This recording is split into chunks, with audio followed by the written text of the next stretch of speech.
You are listening to Release Your Resistance, episode 30.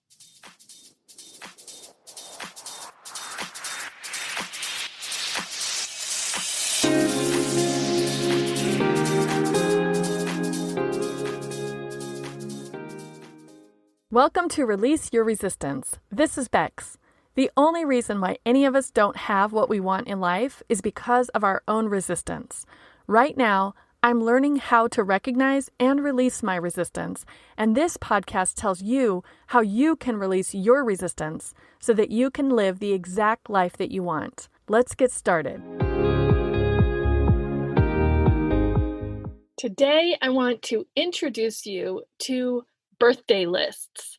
What are birthday lists? Maybe you've never heard about these before. Well, they are a fun, celebratory, and personal way that you can set goals for yourself, and then you can see your own progress and your own transformations as you grow year after year.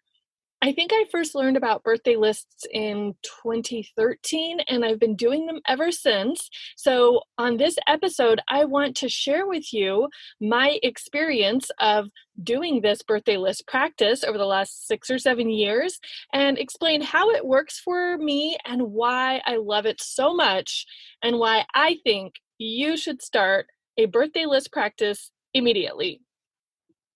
So, before we start talking about birthday lists, I want to talk about New Year's resolutions. You have probably heard the same statistics or maybe had the same experience that I've had of starting a New Year's resolution at the beginning of the year and then not thinking of it anymore, really, by the time we get to February. Or maybe even earlier. But in theory, I love the idea of a New Year's resolution. I mean, I love the idea. New Year's is one of my favorite holidays, and I love the idea of saying goodbye to the old and looking forward fresh to the new. It's a clean slate. Anything is possible. None of us know what's about to happen. So I really love the idea of a New Year's resolution. But as I mentioned, a lot of times they don't work. I mean, when was the last time that you heard someone talking about their New Year's resolution in October, right? Unless they're thinking of what they will be setting as a New Year's resolution in the next January.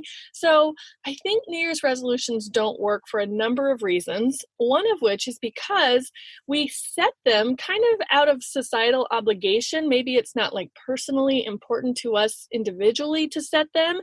And we're setting them at a really awkward time. We're just coming off a busy, bustling season of parties and vacations and expectations and maybe a lot of sugar, maybe a lot of alcohol, maybe a lot of social time.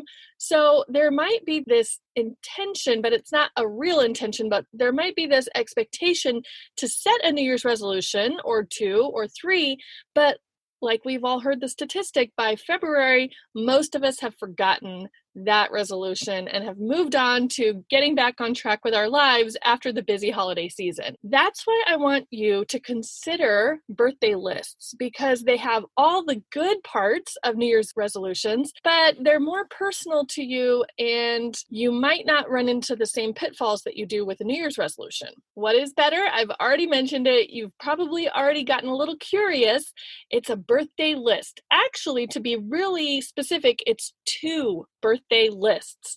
The reason why this is so much better is because instead of thinking about the goals that you want to set for yourself, you are thinking about your own progression in your life tied to something that you'll never forget, your birthday. And you know it's coming, you look forward to it, and then you can match or mark your progress from birthday to birthday. So that's why birthday lists are so much better than a New Year's resolution. So what is a birthday list? I did not come up with this concept. I read about it in a book, and I wish I could remember the book so that I could recommend it to you and give credit where credit is due. But I read about this concept of, why don't you keep track of what you've accomplished accomplished since your last birthday, and you make plans and goals and set intentions of what you will do by your next birthday. So when I read about that, I loved it, and I started my first birthday list immediately. I just grabbed my journal that I was using at that time, and I wrote down, what have I accomplished since my last birthday? And I started making a list. And I don't remember exactly when this was. I mean, I know the year, my 2013 birthday list. So that was 7 years ago. And I wrote, what did I accomplish since July of 2012 while I was 38? So again, I can't remember exactly what book I got this from or what month of 2013 I wrote this in. So I don't know if it was like August, a month after my birthday, or if it was December, the last month of the year. But I loved the idea that it gave me a chance to really sit down and think about, what have I accomplished since my last birthday? So that's the first list. And remember, I told you this practice involves 2 lists, not just one, every year. So you're going to make a list of everything that you've created, achieved, accomplished since your last birthday. And your second list is everything that you hope to achieve, accomplish, create by your next birthday. In my case, as you know, my birthday was last Monday. So having a July birthday keeps it really, the furthest possible place away from New Year's resolution that it could be, because it's halfway through the year. But I really think even if your birthday is on December 31st or January 2nd, you can still make this slight shift, or maybe a major shift, and switch from doing New Year's resolutions to making birthday lists, because it is so much more personal to you, your own growth, your own development, and you're not just making a goal or a resolution that you're going to carry through the entire calendar year. You are making 2 lists to really see what you've done and what you will do. I wish I would have started sooner. So I've been keeping these birthday lists for about 7 years now, and I love flipping back and seeing what happened in 2018, what happened in 2014. I love to see and think about, what did I accomplish by the time I was 39? What did I do when I was 43? I would have loved to have been able to flip back and see what I put on my list when I was 22, or what I thought was important when I was 33. So no matter if you are 25 right now or 75 right now, again, I implore you, please start this practice, because your future self will thank you when you get to go back and see what you did a couple of years ago, or what you were hoping for a couple of years ago. Plus, this is forward looking too. You are going to write on your second birthday list what I will do by the time I'm my next age. All right, what have I learned from birthday lists over the years, or how has this practice impacted me? Well, one major thing that I really, really like is that keeping birthday lists has actually pushed me a little, because I usually start thinking about my birthday lists about a month to 3 weeks before my birthday. And I start to get a little curious, like, I wonder what I wrote on my birthday list that I would achieve by my birthday. And I'm always curious to jump in there and see, did I actually achieve it yet? Did I create it yet? Did I accomplish it yet? So a few years ago, I got that little curiosity about in maybe late May, mid-June, early June maybe. And I looked and I saw, and I had completely forgotten about this, as we do, right, with goals that we set or with New Year's resolutions. I looked and saw that I had written, by my birthday, I wanted to have my mortgage paid down to $80,000. And when I saw that and I realized, wow, we're about, I don't know, like 4 weeks, 5 weeks away, I'm not really in that ballpark. But then I thought, wait a second, could I be in that ballpark? Could I move some money around, change some financial decisions, and pay a big chunk of my mortgage so it is down below $80,000 by my birthday? There was no quote unquote prize for this. There's no accountability for this. Nobody would know or care. I would still be paying, what's the difference between being at $81,000 or $79,000 on a mortgage? Just a couple $100 of interest at most. But I just really liked having that benchmark and thinking I did that. So that is what I ended up doing those last couple of weeks before my birthday. I moved some money around. I stopped spending, or maybe decided not to buy something that I was going to buy, so that I could put all my extra money just to get it right down below that 80,000 by July 6th. And full disclosure here, I miscalculated because maybe of the July 4th holiday, or I'm not sure why, but I miscalculated how long it would take for the bank transfers to go through. So technically on my birthday on July 6th, when I looked at my mortgage online, it wasn't below 80,000, but I knew it was about to be, so I still counted it. But I just love that having this practice gave me that push so that I was able to achieve that goal because I wanted to. I wanted to mark it off. Another way that birthday lists have impacted me and helped me over the years is because I'm making 2 lists every year, and I do check them occasionally, specifically like a month before my birthday, but also sometimes when I remember or think about it, I'll grab this journal and pull it out and kind of flip through the pages just to see what's on my list and what was on my list last year and what I completed. And it's just such a good practice because I write it down first, what I have achieved, and then I write down also what I will achieve. And then on the next birthday, I end up rewriting what I did achieve onto the what I have achieved list. And sometimes I'm editing it too, right? Because sometimes I've actually achieved more than I thought I would, or sometimes what was important to me when I made the goal has slightly changed or it's a little bit different. So it's just such an interesting practice of the writing and the rewriting and the editing as I move them from list to list. I love that doing this practice and thinking about every year around my birthday as I'm acknowledging that I'm getting older, this list making opens my mind to make me wonder, well, what do I want to achieve by the time I'm 47? Well, what do I want to achieve by this time next year? It makes me wonder what's next, what's possible, what else? It makes me ask myself, what do I want to accomplish by my next birthday? So I want to just pause here and check in with you. Do you ever ask yourself that question? Do you ever think about your own creation, accomplishment, achievement, experiences in terms of the years of your life? We all probably did a little bit to some extent when we were kids. Like by the time I'm 10, I want to do this, or when I'm in high school, by the time I'm 16, I want to have had this experience maybe. I don't know.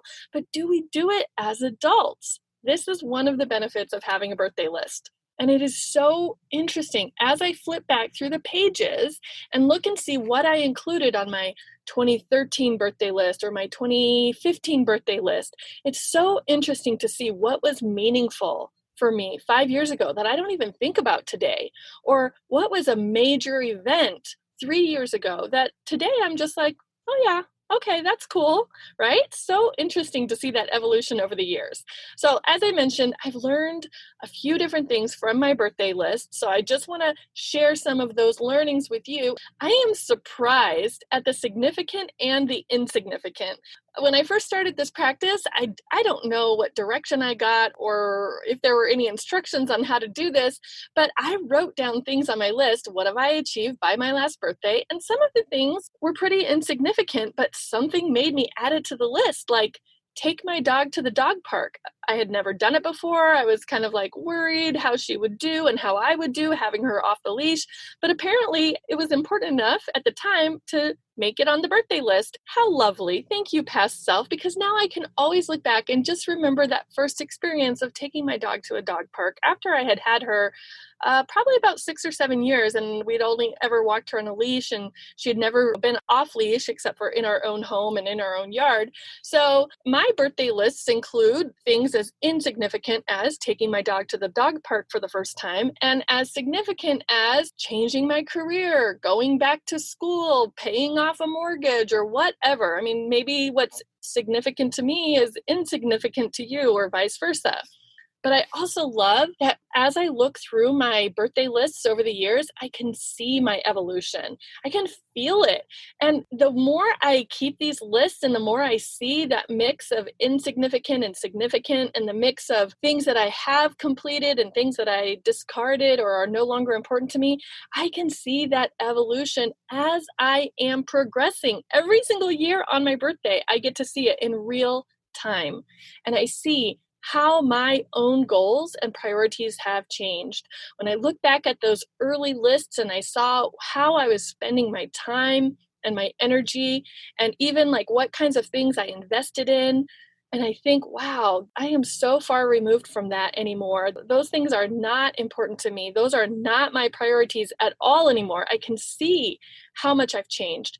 And then it's also interesting to see how things have stayed the same or progressed, what kind of things still are on my list and figure very heavily into my plans, even though I'm not necessarily strategically pulling things from previous lists or like doubling down on them or like taking it to the next level. It's interesting to see what thread is pulled through all the different lists and what didn't make it on the list.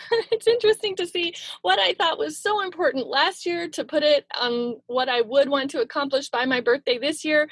It's not, maybe it wasn't completed and maybe it's not going on the next list. On the other hand, some things that I thought I would achieve by a certain time and didn't, maybe those things get pulled through and added onto the next list. So again, I just want to pause and check in with you. What would make it from year to year on your birthday list? Are there certain multi-year goals that you would want to have a certain debt paid down or have a certain skill learned at a certain level by this year, and next year it'll be at an even higher level, or the debt will be even lower, or something not even related to skills or money, something totally different? It'll be so interesting to see, right? I've also seen a really interesting shift in my list, and I don't know the answer to this, so I'm just sharing this with you with a question mark on the end. Back in the early years of making these birthday lists, I always make them in bullet points, and they were kind of tiny, like 4 or 5 items on the, what I accomplished last year and what I will accomplish next year. And over the last couple of years, wow, I have seen a shift. The first list, what I will accomplish, what I want to accomplish by my birthday, is kind of short. And I think this is because I can't see into the future, so I just don't know what will be important to me or what new offers I'll get throughout the year or what new experiences I'll want to experience throughout the year. But the second list, what I have achieved or accomplished or completed or created since my last birthday, those lists have bloomed and blossomed in the last couple of years. And I saw that shift as I was looking, and I wondered what changed? What made me so much more aware of my accomplishments and achievements?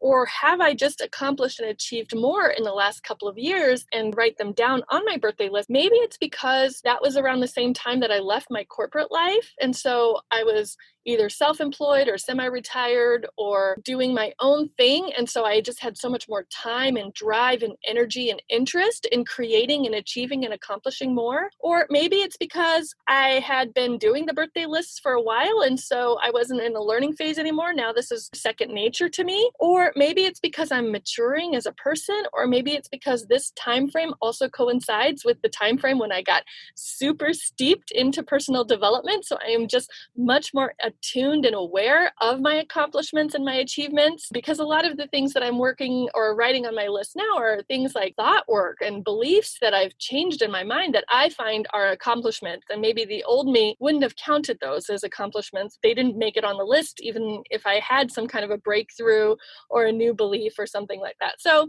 that's really interesting. If you have a theory about why my lists have shifted and blossomed, I would love it if you would share those with me. Maybe you have an idea that I haven't thought of. Now I am inviting you to start your own birthday list. I'm still keeping my birthday lists in the original journal that I started with back in 2013 because I really love to have all the lists page after page so I can just easily flip backwards and forwards. So you could do that, or maybe you want to keep them on separate pieces of paper and keep them like in a box or an envelope, tie it with a ribbon. I don't know. Just do something. Start your birthday list today. Get out a piece of paper or get out a nice journal and write down, what have I accomplished since my last birthday? And then sit there and write everything down that you can think of. And then ask yourself, what will I accomplish by my next birthday? And again, sit there and think, and then write it all down. You might be surprised at what comes out. And now I'm curious, do you think this practice would work for you? Does this pique your interest at all? Does it sound better than a New Year's resolution? Even if your birthday is in the December, January timeframe, can you see how it's so much more personal? Or do you have any resistance to starting a birthday list practice? Do you have a reason why it wouldn't work for you or it's not that interesting? Either way, I want to know about it. I want to hear about it if you're willing to share. If you have any comments, suggestions, or if you want to ask me a question, as always, you can either send me an email at hi@bexb.org, or you can go to the show notes for this episode at bexb.org/birthday. So I really hope that you now have a fun and personal way that you can set goals for yourself and see your own progress and your own transformations as you grow year after year, just like I do. And that is why I really am inviting you to start this birthday list for yourself. And if you're on my email list, you are, as you know, one of my favorite people. So I have sent you a very simple birthday list worksheet. Like I said, I really recommend that you do this exercise like in a specific journal or notebook that you plan to come back to year after year, because the most tragic thing would be to write down your birthday list and then not be able to find it on your next birthday. So I want you to be able to come back to it and find it easily so that you can see your evolution. And just so that you don't forget, you can print out the birthday list worksheet that I'm sending to you and maybe just fold it up and keep it in your calendar as a visual reminder so that you can revisit making your birthday list when it gets closer to your birthday. If you're not on my email list yet, make sure to join at bexb.org/favorite. So you will always get notified whenever I have some kind of new event. Plus you'll get the new fun extras that I send out along with each week's episode. Next week, I will be talking about how you can interpret dreams, your own dreams and other people's dreams. Even if you don't remember your dreams, or if you're one of those people who never dream, this will be a great episode for you to listen to so that you can interpret other people's dreams. And who knows, once you start thinking about and focusing and concentrating on dreams, your subconscious might offer you some dreams too. Thank you so much for listening, and I will talk to you next week.